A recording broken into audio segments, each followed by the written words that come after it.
తెలంగాణ రాష్ట్రంలో రేవంత్ రెడ్డి ప్రభుత్వంచే నామినేటెడ్ పదవులు పండుగ మళ్లీ మొదలైంది.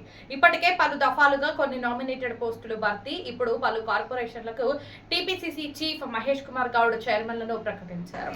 ఖమ్మం జిల్లా గ్రంథాలయ చైర్మన్ గా ఖాదర్ అలీ, సుడా చైర్మన్ గా పువ్వాళ్ల దుర్గాప్రసాద్, మొత్తం 17 కార్పొరేషన్లకు చైర్మన్లు, 11 వైస్ చైర్మన్లను ప్రకటించారు. వివిధ కార్పొరేషన్లకు చైర్మన్లు వీరే: బ్రాహ్మణ సంక్షేమ పరిషత్ chairman Basavaraju Srinivas, washermen cooperative corporation chairman Dasari Raju Ajay Kumar, గీత కార్మికుల కార్పొరేషన్ చైర్మన్ ముతుకూరి చంద్రశేఖర్ గౌడ్, పెరికా సహకార కార్పొరేషన్ చైర్మన్ దొంగారి వెంకటేశ్వర్లు, మెరా సహకార కార్పొరేషన్ చైర్మన్ సంగా వెంకటరాజం, వాల్మీకి బోయ సహకార కార్పొరేషన్ చైర్మన్ కట్టు తిమ్మప్ప, మున్నూరు కాపు సహకార కార్పొరేషన్ చైర్మన్ బొమ్మ శ్రీరామ్ యాదవ్, సహకార corporation chairman M Raghunath Yadav, Vaddera సహకార కార్పొరేషన్ చైర్మన్ గుంటా రేణుకా నారాయణ, చేనేత అభివృద్ధి corporation chairman Doodem Venkataramana, Kamma corporation chairman Bandi Ramesh, Padmashali సహకార corporation chairman Guduru Srinivas, Battaraja cooperative society federation chairman CH Balaraju, Velama corporation chairman Juvvali Narasingarao,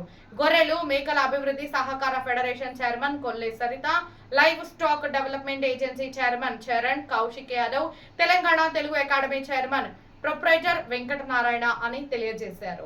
ఈ రోజు సాయంత్రం ఖమ్మం నగర పరిధిలోని 33వ డివిజన్లో సుడా నిధులు 30 లక్షల నిధులతో సీసీ రోడ్డు, సైడ్ డ్రైనేజీ పనులకు శంకుస్థాపన చేసిన రాష్ట్ర మంత్రి తుమ్మల నాగేశ్వరరావు, సుడా చైర్మన్ పువ్వాళ్ల దుర్గాప్రసాద్, మేయర్ పునుకొల్లు నీరజ, నగర కాంగ్రెస్ పార్టీ అధ్యక్షులు దీపక్ చౌదరి, కార్పొరేటర్ కమర్తపు మురళి.